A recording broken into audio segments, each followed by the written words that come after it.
Okay, let's try out another one. All right, so we have this homogeneous second order DE to solve.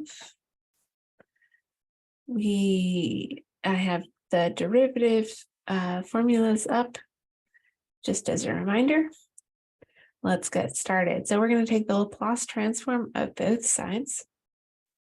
So this gives us s squared capital Y minus s times little y at 0 minus y prime at 0 minus 2, and then we're going to use parentheses.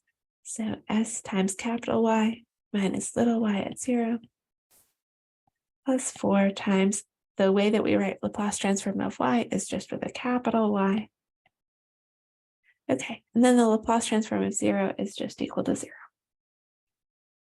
We have our initial conditions, so we're going to include them. So s squared y minus s times 2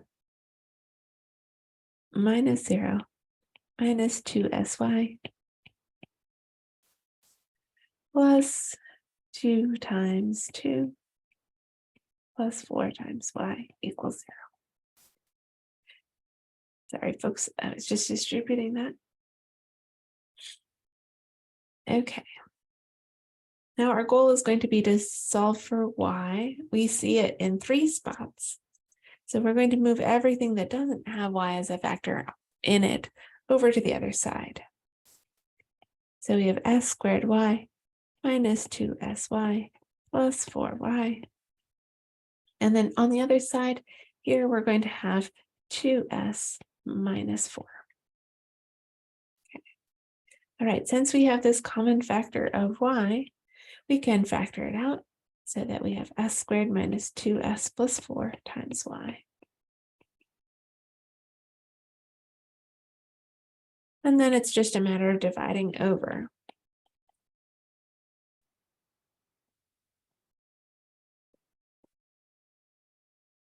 Okay, alrighty. So when we go to say, like, does the partial fraction decomposition help us here? The question we're going to ask is whether we can factor the denominator. If the denominator doesn't factor, so if the denominator doesn't factor because it's irreducible, well, then we're already in the format of the partial fraction decomposition. If you have a non-factorable denominator, then the top is just going to be linear, which is what we have here.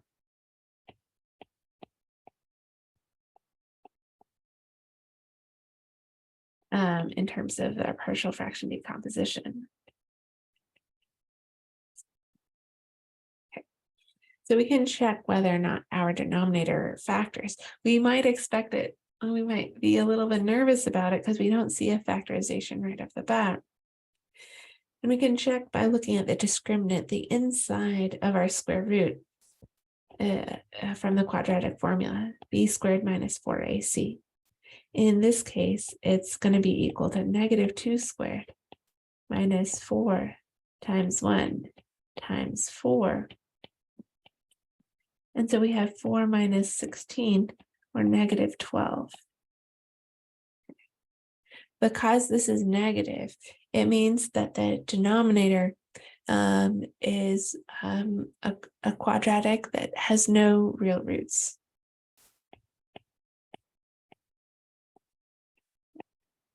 And so we shouldn't try to find a partial fraction decomposition because it's already in that format.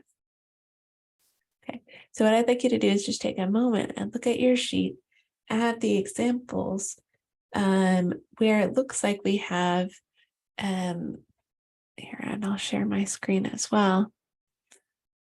We're going to look at the examples where we have these irreducible quadratics. And just take a look at that format.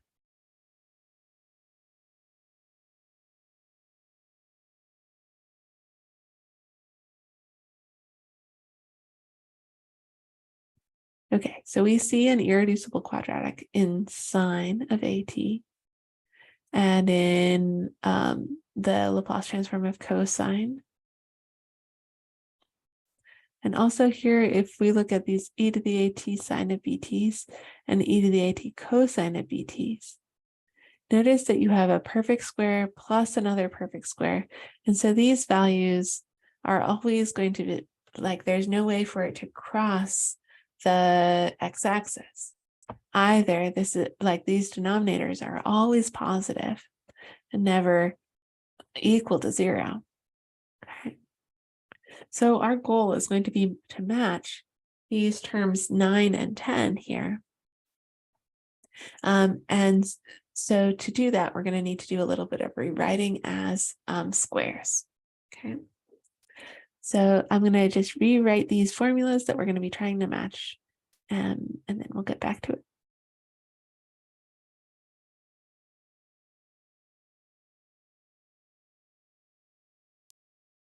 Okay, so these are the formulas that we're going to be trying to match. We're going to be trying to write our denominator as a sum of perfect squares. One of them is going to have all of the s terms, and then we'll have just a positive number. And then similarly, same format for the e to the at sine of bt result. Okay, so we're going to start by looking at these denominators. So I'm just going to pull this off separately, s squared minus 2s plus 4. Okay. So the approach we're going to use is completing the squares. We're going to think of, so if you had something like s minus a squared, if we write out how it expands, this is s squared minus 2sa plus a squared. So what I'd like you to notice is that if we look at this value a, when we expand it, we have 2a, and that our constant is equal to a squared. Okay. So in this example, s squared minus 2s plus 4, this is s squared minus 2 times 1 times s. So here, our a value looks like it might be 1. Okay. So I don't see a plus 1 squared, so I'm going to just add that in. But I don't want to change the value of my expression, so I'm also going to subtract it away. So this looks like s minus 1 squared. These first 3 terms give us s minus 1 squared. And then we have 4 minus 1, or plus 3. Okay. All right, and so this denominator can be rewritten as s minus 1 squared plus 3 with a 2s minus 4 on top. Now, when we're trying to match these cosines and sines, the factors that have an s in it are hardest to match. And so we're going to do that first. So if we take a look at the format of this, where we see s minus a in the bottom, we need to see an s minus a in the top as well.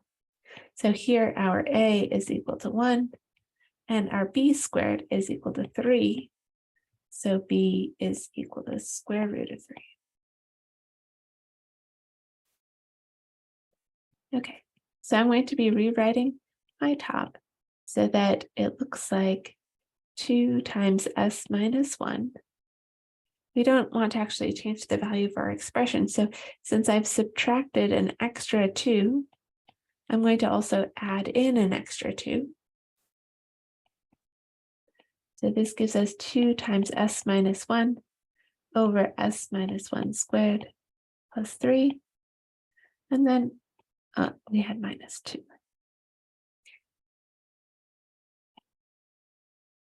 Now this term is a lot closer to being able to take the inverse Laplace transform of it. Okay, I'm going to just do one more step. I'm going to just break this up as 2 times s minus 1 over s minus 1 squared plus 3. So I have the desired numerator for the cosine term. And now let's consider our leftovers. So where we have constants, we can match with the sine term. The sine term needs to have a square root of 3, a b on top. I'm going to put it there. Okay. But I multiplied in square root of 3, so I'm going to divide square root of 3. And there was a -2 out front, so I'm going to include that as well. Okay. And now we are ready to take the inverse Laplace transform of these pieces. We get y of t is equal to 2 e to the at, e to the 1t cosine of square root of 3t minus 2 over square root of 3 e to the t sine of square root of 3t. Alrighty, great. And so we were able to write down our solution without having to go through the process of like matching initial conditions or anything. That was all included when we have our initial conditions when taking a Laplace transform. Great.